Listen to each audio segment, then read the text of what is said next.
अब पढ़ाई नहीं रुकेगी कि हमारे लर्निंग प्लेटफॉर्म पर आज कक्षा 8वीं के सामाजिक विज्ञान विषय की एक और बेहतरीन लर्निंग के साथ हम उपस्थित हैं।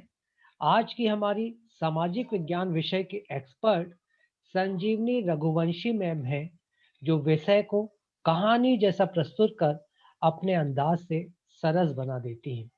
तो आइए कक्षा 8वीं के सामाजिक विज्ञान के पाठ 10 हमारा समाज को हम कहानी के रूप में सुनकर गहराई से समझें और यह काम शुरू करें। इसके पहले मैं प्रमोद श्रीवास्तव आज की हमारी एक्सपर्ट माननीय संजीवनी रघुवंशी मैम तथा आप सभी जिज्ञासु विद्यार्थियों एवं उनके शिक्षकों का भावभीना स्वागत करता हूं।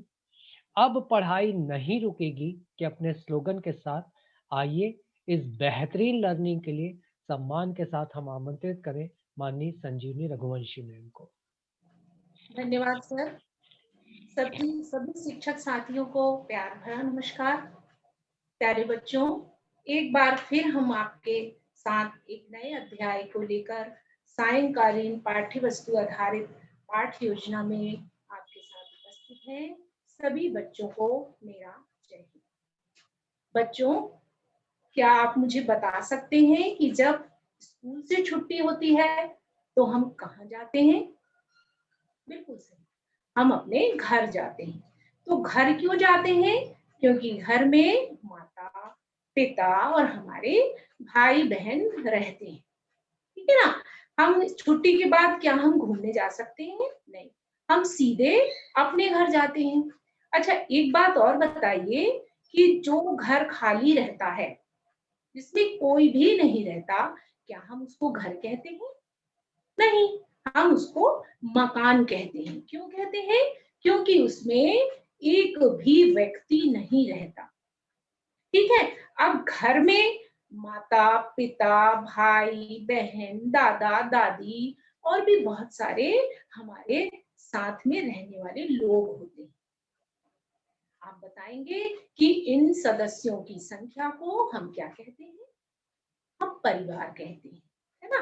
तो जैसे सदस्यों की संख्या से बच्चों परिवार बना, ऐसे ही कई परिवारों को मिलाकर समाज बना, है ना।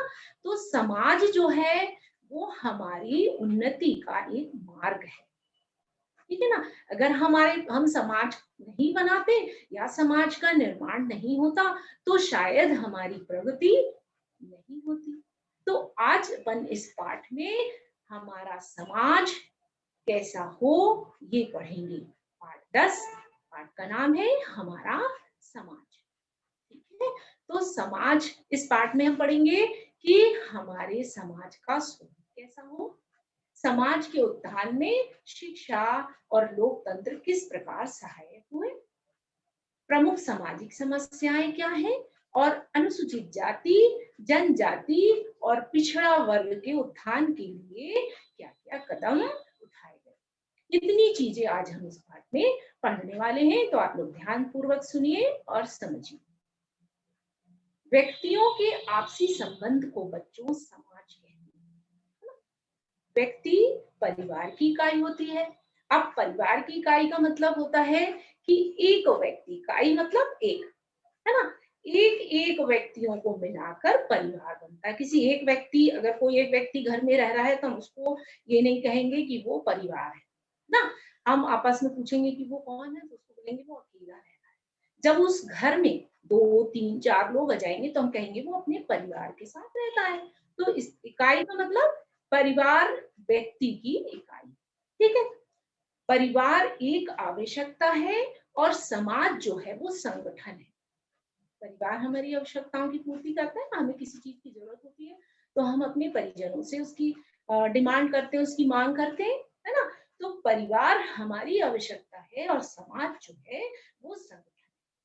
अब बच्चों, मनुष्य जो है वो सामाजिक प्राणी है।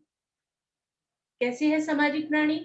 क्योंकि समाज जो है वो हमारी जरूरत है ना। आपने जानवरों को देखा है, वो कभी भी कहीं भी घूमते हैं, खाते हैं, सो भी जाते हैं। लेकिन मनुष्य एक बंधा हुआ है, बंधन में बंधा हुआ है, एक समय निर्धारित है, कब सोना है, कब खाना है, हमारे समाज की क्या परंपराएं हैं, क्या रीति रिवाज है ना? तो समाज जो है, मनुष्य जो है वो सामाजिक प्राणी है। ठीक है। एक छोटी सी कहानी है कि आपने वो मोगली पिक्चर देखी होगी ना? देखी है? वाह, सभी बच्चों ने देखी है। तो उस पिक्चर में क्या दिखाया गया है कि एक बच्चा अपने परिवार से बिछड़कर जंगली जानवरों के बीच में चला जाता है ना? या वो छूट जाता है या जानवर उसको ले जाते हैं, ठीक है ना? तो वो बच्चा उस परिवेश में, उस परिवार में, उस समाज में रहकर क्या सीखता है? वो उसी समाज की चीजों को अपना लेता है, पेड़ों पर चढ़ना, उछलना, कूदना, जानवरों जैसे खाना, और यहाँ तक कि उनकी बोली भी सीख जाता है ना? तो समाज का बच्चों बहुत महत्व है, इसीलिए मनुष्य को सामाजिक प्राणी कहा जाता है। समाज से पृथक रहकर वह अपनी आवश्यकताओं और हितों की पूर्ति नहीं कर सकता। अगर कोई व्यक्ति समाज में नहीं रहता है तो उसकी आवश्यकताएं और जो उसके हित हैं उनकी पूर्ति वो नहीं कर सकता। ठीक। अब समाज एक व्यवस्था है, हमने अपनी व्यवस्थाओं के लिए समाज का निर्माण कर लिया, इसकी संरचना होती है। हर समाज की अपनी शिक्षा और संस्कार होते हैं ना? हर समाज के अपने संस्कार होते हैं, विवाह का तरीका होता है, मृत्यु के बाद के संस्कार होते हैं, तो हर समाज का अपना अपने संस्कार होते हैं। हमारे समाज में बच्चों अभी भी कुछ समस्याएं निरंतर चली आ रही हैं, जैसे जातिवाद, छुआछूत व्याप्त है ना? कई बार अपन को देखने को मिलता है कि छुआछूत की भावना है, गांव ग्रामीण क्षेत्रों में बहुत है। फिर स्त्रियों को भी पुरुषों के समान अधिकार प्राप्त नहीं है ना? इसके अलावा भी हमारे समाज में बहुत सारी समस्याएं हैं, जैसे बाल विवाह, मृत्यु भोज, जाति प्रथा, नशीले पदार्थों का सेवन, दहेज प्रथा और स्त्रियों का अपमान। ठीक। तो ये था हमारा समाज। अब इस पार्ट में अपन इन्हीं बातों को पढ़ने वाले हैं कि कैसे हमारे समाज की इन समस्याओं को हम दूर कर सकते हैं। इसमें पहला जो अपना पॉइंट है वो है शिक्षा और लोकतंत्र। अब बच्चों, शिक्षा से मतलब होता है पढ़ना लिखना और अपने ज्ञान को आगे बढ़ाना, है ना? एक शिक्षित व्यक्ति बहुत प्रगति करता है। अब आता है दूसरा शब्द लोकतंत्र। तो लोक मतलब जनता और तंत्र मतलब शासन, है ना? तो शिक्षा और लोकतंत्र को अपन अलग अलग पढ़ेंगे। शिक्षा का अर्थ होता है समाज की आवश्यकताओं के अनुरूप व्यक्ति का निर्माण और उसे संस्कारित करना, ये शिक्षा का काम। ठीक। कैसा शिक्षा का काम है कि समाज की आवश्यकताओं के अनुरूप व्यक्ति का निर्माण और उसको संस्कारित करना, ये शिक्षा का कार्य है।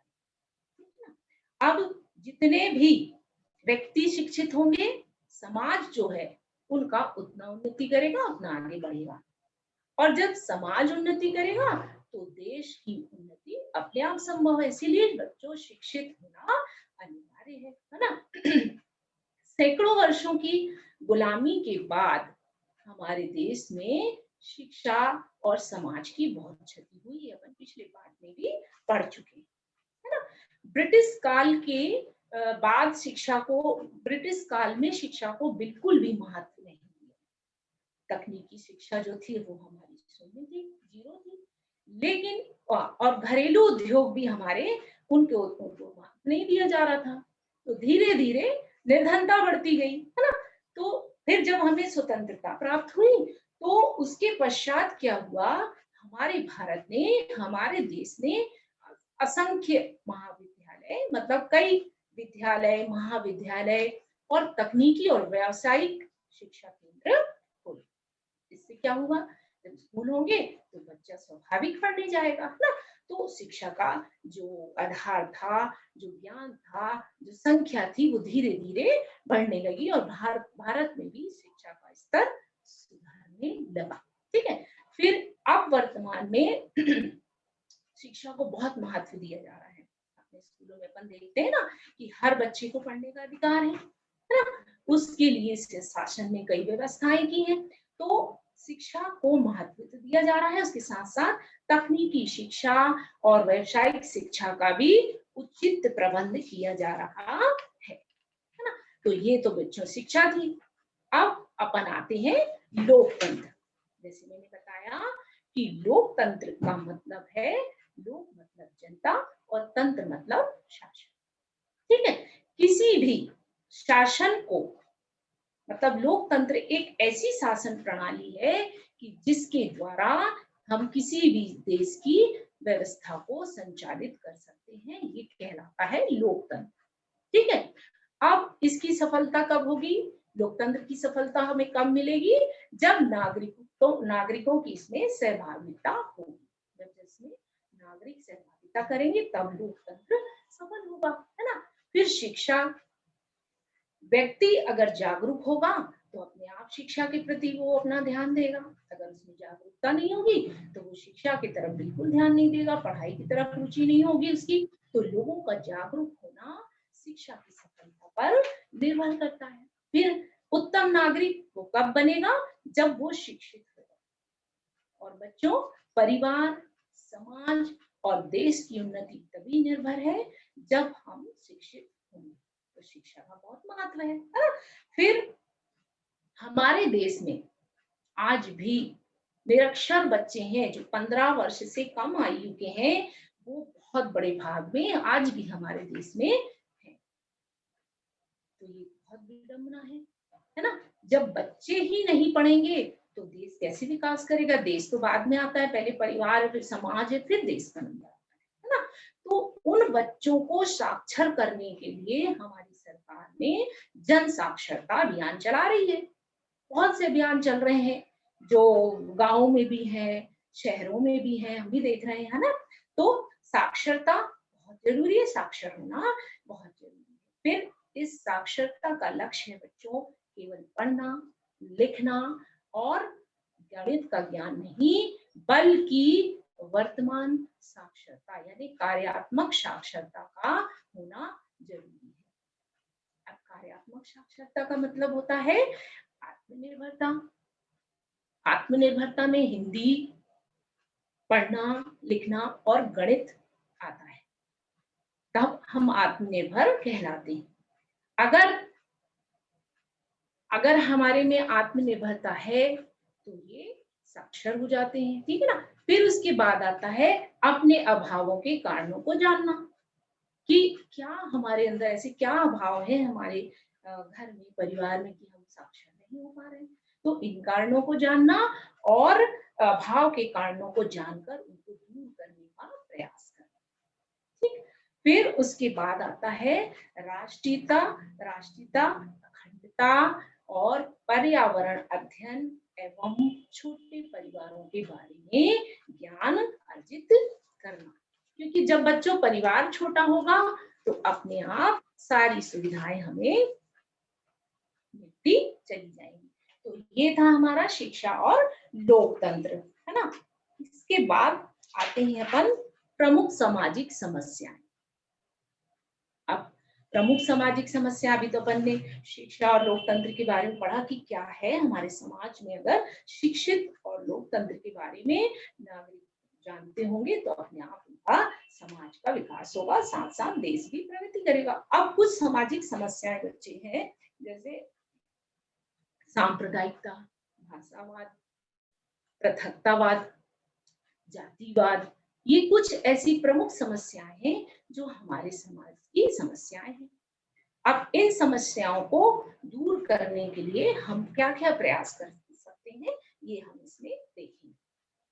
इसमें एक चीज और आती, महिलाओं की बुरी स्थिति और नशीले पदार्थों का सेवन। ये भी हमारी सामाजिक समस्या है, ठीक है। अब अपन इसमें पढ़ते हैं पहले शिक्षा का अभाव। अभी जैसे मैंने बताया कि शिक्षा जो है बहुत ही जरूरी है हमारे विकास के लिए, है ना। तो व्यक्तियों के लिए शिक्षा अति आवश्यक है। लोकतंत्र के विकास के लिए, व्यक्ति के विकास के लिए शिक्षा जो है वो अति आवश्यक है। ठीक, तो जब शिक्षित नागरिक होगा तो लोकतंत्र का विकास अपने आप हो जाएगा। ठीक है। अगर अशिक्षित होगा तो हमारा जो लोकतंत्र है वो पिछड़ा होगा। अभी भी हमारा देश, बच्चों ये बात याद रखना है कि अभी भी हमारा देश विकसित नहीं हुआ है, विकासशील है। विकास की राह पर उसको भी बहुत कदम उठाने हैं, जिसमें शिक्षा का जो क्षेत्र है वो सबसे महत्वपूर्ण है ना। तो सरकार नए नए आयाम, नई नई योजनाएं लगाती जा रही हैं कि कैसे भी हमारी शिक्षा जो है वो सबसे आगे हो, क्योंकि जब शिक्षित होगा व्यक्ति तो अपने आप विकास की राह मजबूत होती चली जाएगी। बच्चों, ब्रिटिश काल में कुछ शिक्षा के लिए सीमित प्रयास किए गए थे, जिसमें से कि 18% लोग ही उस समय में शिक्षित थे। लेकिन आज वर्तमान में जो हम प्रयास कर रहे हैं, हमारी सरकार जो प्रयास कर रही है, उसमें 74% लोग शिक्षित हो चुके हैं, है ना। ये अच्छी बात है, लेकिन अभी भी ये जो परसेंट है, जो प्रतिशत है, ये कम है। इसको अपन को आगे बढ़ाना है, तो उसके लिए हमको क्या करना पड़ेगा? शिक्षित होना पड़ेगा, पढ़ना पड़ेगा, है ना। सरकार ने निरक्षरों को साक्षर बनाने के कई अभियान चलाए हैं, नई योजनाएं लागू की हैं, जिसमें हमारे बच्चों को पढ़ना, लिखना, भोजन, वस्त्र, ये सारी सुविधाएं दी हैं। इसमें भी सरकार ने क्यों? क्योंकि वो भी चाहती है कि हमारे देश को विकासशील बनाना है और विकसित करना है ना। फिर नई योजनाओं के साथ साथ मध्य प्रदेश में पढ़ना बढ़ना के कई संघ चलाए जा रहे हैं, जो बहुत ही महत्व रखते हैं। बच्चों, हम जानते हैं कि शिक्षा में लोकतंत्र का विकास है, संभव है ना। तो ये सहायक है लोकतंत्र के विकास में। शिक्षा जो है वो बहुत सहायक है, इसीलिए हमें शिक्षा को प्राप्त करना, उसका विकास करना अनिवार्य हो गया है। ये हमारी शिक्षा के अंतर्गत आता है। अब दूसरा आता है परिवार में महिलाओं की स्थिति। ये एक बहुत बड़ी समस्या है बच्चों हमारे समाज में, कि आज भी महिलाओं की स्थिति दयनीय है। प्राचीन समय में बच्चों महिलाओं का स्थान हमारे समाज में बहुत ही अच्छा था, है ना। लेकिन कालांतर में क्या हुआ कि महिलाओं के साथ दुर्व्यवहार किया जाने लगा, क्योंकि महिलाओं को घर के कामकाज सौंप दिए गए। क्या काम सौंपे गए? खाना बनाना, बच्चों का पालन करना, लकड़ी काट के लाना, और घर के जितने भी कठिन कार्य हैं वो सारे महिलाओं के ऊपर आ गए, है ना। अब ये काम कोई सरल तो है नहीं, बहुत कठिन काम है। उसके बावजूद भी हमारे समाज में महिलाओं की जो स्थिति है वो आज भी दयनीय है ना। तो उसके लिए हम क्या कर सकते हैं कि पुरुषों के महिलाएं जो है पुरुषों के समान भी कार्य कर रही हैं। बहुत से ऐसे कठिन कार्य हैं जिन क्षेत्रों में आज महिलाएं पुरुषों से आगे हैं, उसके बाद भी महिलाओं को घर की जिम्मेदारी उठानी पड़ती है। खाना बनाना और बच्चों का पालन पोषण करना, ये काम आज भी महिलाओं की जिम्मेदारी है, क्योंकि हमारा जो समाज है बच्चों वो पुरुष प्रधान समाज है ना। पुरुषों को ज्यादा महत्व दिया जाता है, ठीक है ना। तो जब हमारा समाज है वो पुरुष प्रधान होगा, तो स्वाभाविक है कि महिलाओं की स्थिति दयनीय होगी। लेकिन बच्चों, इसको हमें परिवर्तन करना है, और इसके लिए क्या जरूरी होगा कि शिक्षित जब हम होंगे तो हमारा जो ज्ञान है वो इन बातों से हो जाएगा, है ना। फिर सेवा के अनेक क्षेत्रों में भी स्त्रियों का बहुत महत्वपूर्ण योगदान है, जैसे विज्ञान, शिक्षा और इंजीनियरिंग, डॉक्टर्स। इस कार्यों में भी जो हमारी महिलाएं हैं वो बहुत आगे बढ़ रही है ना। लेकिन बच्चों, आज भी हमारे समाज में महिलाएं प्रताड़ना का शिकार होती हैं, जैसे कम दहेज लाना, कन्या को जन्म देना, यानी अगर बच्ची का जन्म हो जाता है तो उसमें प्रताड़ित की जाती है महिलाएं, है ना। तो ये जो समस्याएं हैं इनको हमको अलग करना है। और कैसे वो अलग होंगी? जब उन्हें शिक्षा दी जाएगी तो वो अपने अधिकारों को जानेंगी और कानून को समझेंगी कि वो कैसे अपनी रक्षा कर सकती हैं और अपने कार्य को वो आगे बढ़ा सकती है ना। तो स्त्रियों की दशा को सुधारना हमारे समाज में सबसे महत्वपूर्ण कार्य है और आज भी स्त्रियों की दशा जो है वो दयनीय है। तो हम क्या करें कि सबसे पहले अगर हमें हमारे समाज को विकसित करना है, बढ़ाना है, तो स्त्रियों की, तो महिलाओं की जो परिवार में स्थिति है उसको बेहतर बनाना होगा, उन्हें सम्मान देना होगा। बच्चों, आज भी कई परिवार ऐसे हैं कि जहां पर महिलाओं को कोई भी बड़ा निर्णय लेने का अधिकार नहीं है, वो किसी भी बात में कोई भी निर्णय नहीं ले सकती। गलत बात है ना? जब वो हमारे घर का काम करती हैं, सारी जिम्मेदारी उठाती हैं, तो उन्हें निर्णय लेने का अधिकार होना चाहिए, पर ये नहीं है। हमारे समाज की ये समस्या है। इस समस्या को भी हमें खत्म करना है। कैसे? कि हम जब शिक्षित होंगे तो हमारे मन से ये जो बुराइयां हैं, ये जो भेदभाव है, ये कम हो जाएगा और खत्म होगा, है ना। इसके बाद हम आते हैं नशीले पदार्थों का सेवन। बच्चों, आज हमारे समाज और हमारे परिवार की जो सबसे बड़ी समस्या है वो है नशीले पदार्थों का सेवन, है ना। ये जो नशीले पदार्थ होते हैं ये कई प्रकार के होते हैं। इनमें से दो प्रकार हैं, एक धूम्रपान और एक मद्यपान। मद्यपान शराब पीना और धूम्रपान सिगरेट और बीड़ी, तम्बाकू, ये कहलाता है धूम्रपान। आपने एक स्लोगन देखा होगा कि सिगरेट की पैकेट के ऊपर लिखा रहता है कि धूम्रपान स्वास्थ्य के लिए हानिकारक है। हम उसको पढ़ते हैं, खरीदते हैं, फिर भी उसका सेवन करते हैं। तो ये समस्या है ना।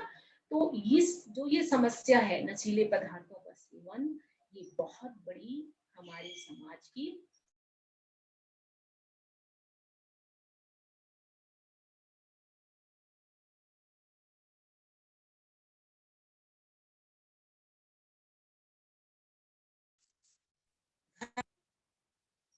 और परिवार में बच्चों का सम्मान करें, उनको शिक्षित करें, उनको बताएं कि ये चीज गलत है, पर ऐसा होता नहीं है। अच्छा, आपने जिस परिवार में देखा होगा कि नशे के आदी हैं लोग, उस परिवार में बच्चों और महिलाओं पर अत्याचार होते हैं ना, मारपीट होती है, झगड़ा होता है, लड़ाई होती है।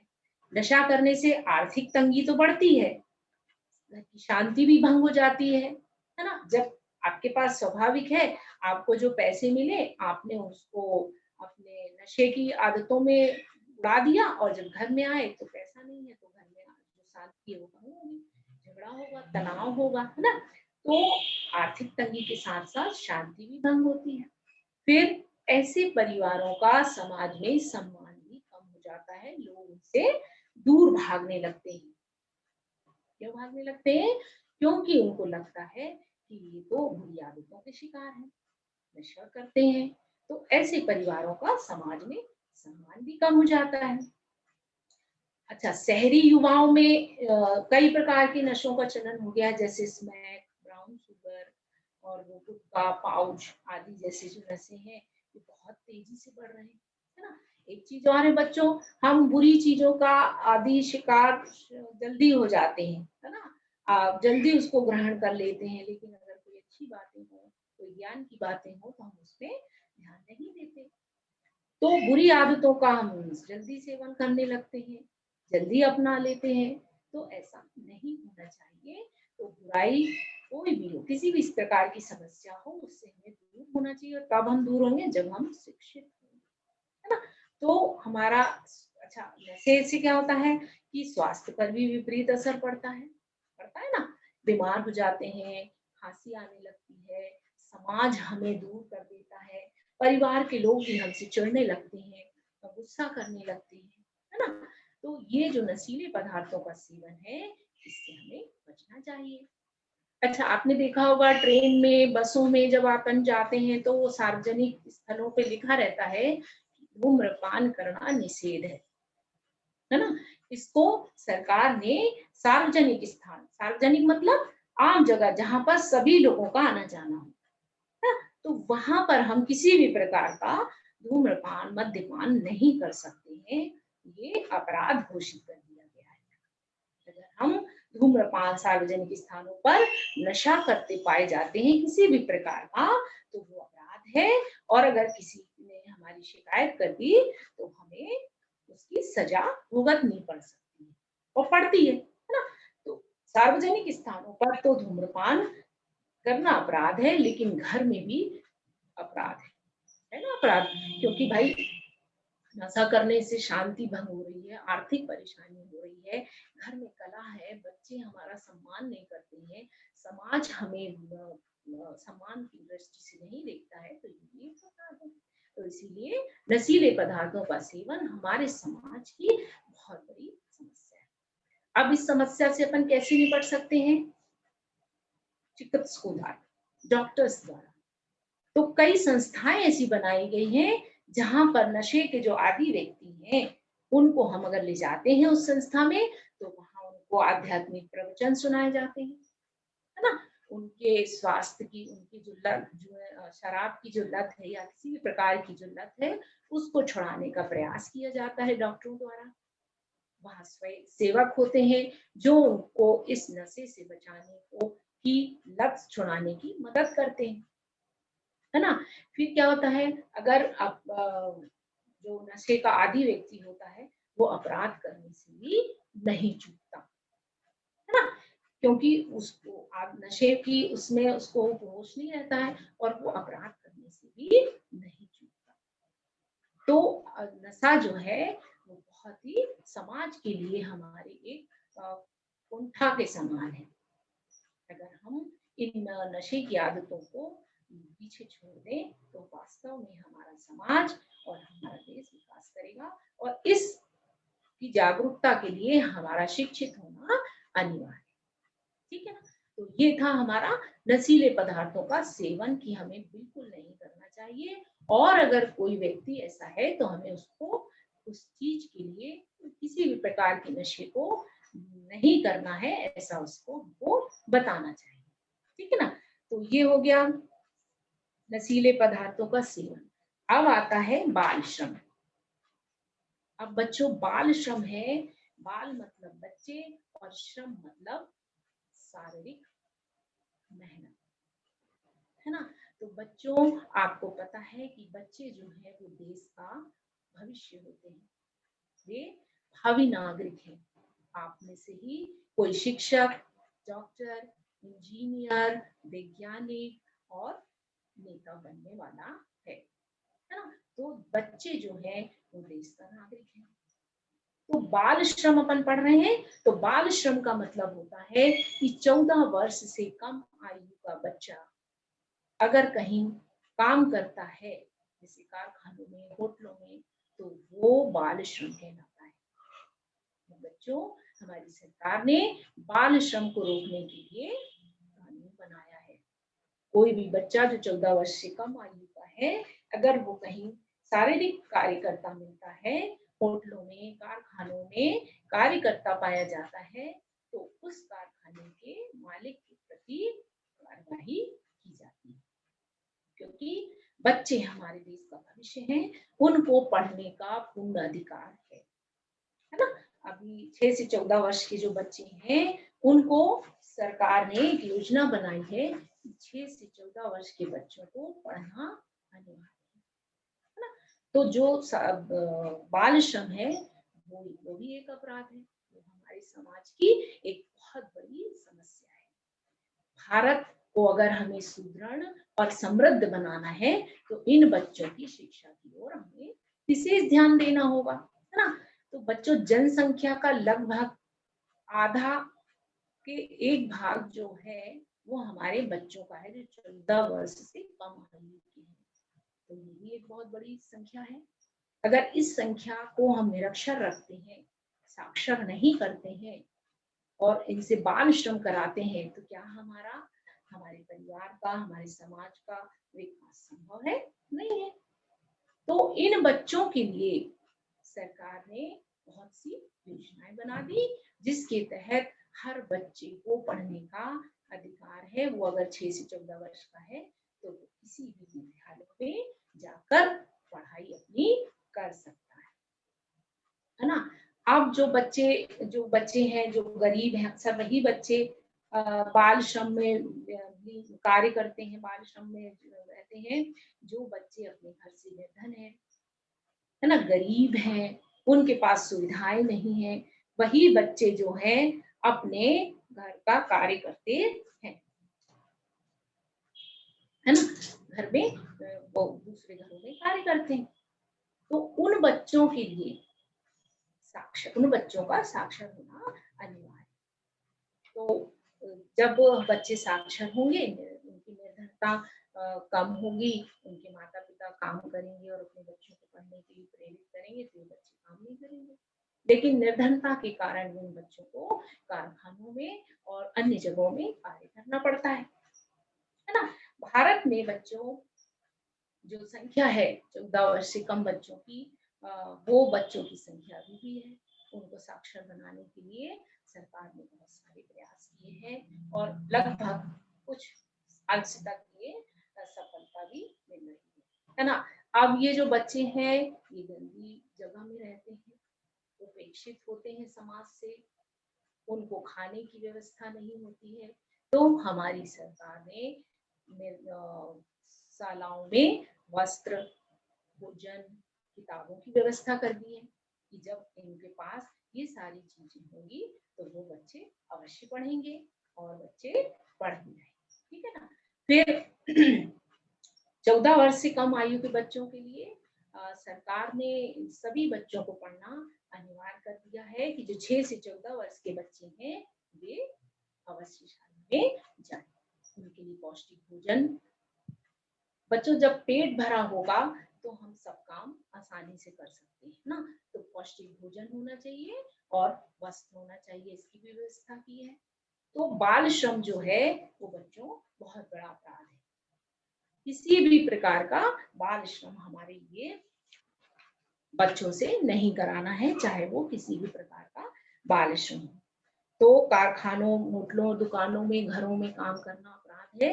तो हमारी सरकार ने 14 वर्ष से कम आयु के बच्चों को बाल श्रम के से दूर करने के लिए कई योजनाएं बनाई है और बाल श्रम को खत्म करने की प्रयास कर रही है, ठीक है। इसके बाद आता है बच्चों अनुसूचित जाति, अनुसूचित जनजाति और पिछड़ा वर्ग के उत्थान के लिए कार्य, ठीक है। लोकतंत्री देश की व्यवस्था में कुछ समाज ऐसे हैं जो उपेक्षित हैं निर्धनता के कारण और सामाजिक असमानता के कारण। कुछ समाज ऐसे हैं जो उपेक्षित हैं, आर्थिक रूप से भी कमजोर हैं। तो ऐसी जो हमारे समाज है जिसमें अनुसूचित जाति, जनजाति और पिछड़ा वर्ग आता है, इसके उत्थान के लिए भी हमारे सरकार ने बहुत से ऐसे कानून बनाए हैं कि इनका सम्मान मतलब अपमान ना हो और इनको भी समान अवसर मिले शिक्षा प्राप्त करने का, जिससे कि इनका समाज भी प्रगति कर सके, है ना। तो साक्षरता का जो महत्व है बच्चों को ये है कि वो अगर साक्षर व्यक्ति है, वो चाहे वो किसी भी समाज का हो, किसी भी जाति वर्ग का हो, अगर वो साक्षर होगा तो उस समाज का उत्थान अपने आप होगा।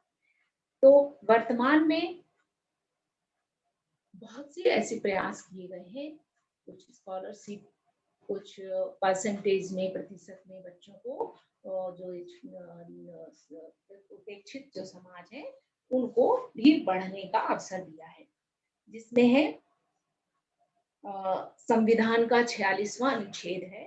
इसमें जनजातियां हैं जो, इनको शिक्षा तथा अर्थ संबंधी हितों की रक्षा से कैसे हमको आगे बढ़ना है, कैसे अपनी सावधानी पूर्वक इस कार्य को करना है, ये वर्णन किया गया है। और इसमें इनको अधिकार दिए गए हैं कि आप अपने अधिकारों के साथ कैसे शिक्षा और आगे के कार्यों में बढ़ सकते हैं।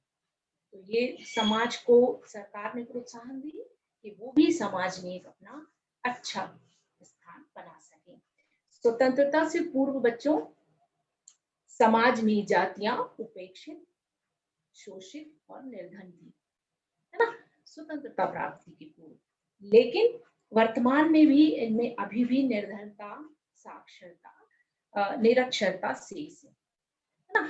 अगर वो साक्षर हो जाएंगे तो जो ये समाज में जो पिछड़ापन है ये समान स्तर पे आ जाएगा, है ना? निरक्षर मतलब अक्षरों का ज्ञान ना होना, पढ़ाई लिखाई और गणित में पीछे रहना, ठीक है ना? ये होती है निरक्षरता। और साक्षरता होती है कि बच्चा पढ़ा लिखा, उसको सारी चीजों का ज्ञान हो, और जब बच्चा जब पढ़ा लिखा होगा तो उसको अपने अधिकार याद होंगे, है ना? तो ये कहलाता है निरक्षरता, साक्षरता। अतः इनके संरक्षण एवं विकास के लिए राज्य द्वारा विशेष व्यवस्थाएं की गई हैं, जो है कि छुआछूत को अपराध घोषित कर दिया गया है। मतलब आप छुआछूत की भावना को कहीं भी व्यक्त नहीं कर सकते हैं। इन वर्गों को संरक्षण प्रदान किया गया है, ठीक है। अन्याय तथा शोषण के मुक्ति के लिए कानून बनाए गए हैं कि कोई भी व्यक्ति इनके ऊपर किसी भी प्रकार का अन्याय नहीं कर सकता है, जाति सूचक शब्दों से उनको संबोधित नहीं कर सकते हैं, ये अपराध है। फिर लोकसभा, विधानसभा और स्थानीय स्वशासन संस्थाओं में इनकी जनसंख्या के स्थान पर आधार पर स्थान आरक्षित है। अगर वो चाहे तो किसी भी परीक्षा में अगर कुछ आरक्षित कर दिया गया है कुछ सीटों को कि इन बच्चों के लिए ये सीट आरक्षित है, इन बच्चों को इसमें अगर पढ़ना चाहते हैं, आगे बढ़ना चाहते हैं तो वो सीट आरक्षित कर दी गई है। फिर इनके कल्याण के लिए मंत्रालय, विभाग, पुलिस और न्यायालय प्रकोष्ठ भी बनाए गए है ना। अगर इनको कुछ समस्या होती है तो ये इनका एक मंत्रालय भी है, पुलिस भी है और न्यायालय भी है, ये जा सकते हैं और अपनी शिकायत दर्ज कर सकते हैं। शिक्षा प्राप्त करने के लिए स्थान आरक्षित है और छात्रवृत्ति आदि की भी सुविधाएं इनको दी गई है, ये हमारे संविधान में है। निर्धारित न्यूनतम योग्यता प्राप्त कर लेने पर शासकीय सेवाओं में स्थान आरक्षित किए गए हैं। इन वर्गों को योग्यता संबंधी शर्तों में भी छूट दी जाती है ना, क्योंकि समाज के उपेक्षित लोग हैं, तो इनकी उपेक्षा को कम करने के लिए समाज में समान रूप से हम उनको सम्मान दे सके, इसीलिए ये संविधान में प्रावधान बनाए गए कि इनको भी समान रूप से मौका दिया जाना चाहिए। तो राष्ट्रीय अनुसूचित जाति, जनजाति एवं अन्य पिछड़ा वर्ग आयोग की स्थापना की गई है, जो राज्यों में भी इस प्रकार के आयोगों को बढ़ावा देती है या आयोगों की स्थापना की गई। तो समाज का विकास तभी निर्भर है, तभी संभव है जब हम शिक्षित होंगे, है ना। अब एक और छोटा सा उदाहरण कि अगर दो बच्चे एक साथ जन्म लेते हैं, छोटे बच्चों को आपने देखा अपने परिवार में जन्म लिए हैं, तो वो बच्चे जब हमारे साथ रहते हैं तो वो हमारे साथ रहते रहते चलना, बोलना, उठना, बैठना, पढ़ना, यहाँ तक कि पहचानने भी लगते हैं, है ना। तो दो बच्चे अगर एक साथ जन्म लें, एक बच्चे को हम एक कमरे में बंद कर दें और दूसरे बच्चे को हम अपने परिवार में रख लें, कुछ समय बाद जब हम देखते हैं दोनों बच्चों में परिवर्तन, तो जो हमारे साथ हमारे परिवार में हमारे समाज में रह रहा है उसका विकास हो रहा है, वो सारी चीजें सीख रहा है। लेकिन वही जहां दूसरा बच्चा एक बंद कमरे में है जिसको हमने समय पे खाना पीना जरूरत की चीजें दे दी, वो बच्चा कुछ भी नहीं सीख पा रहा।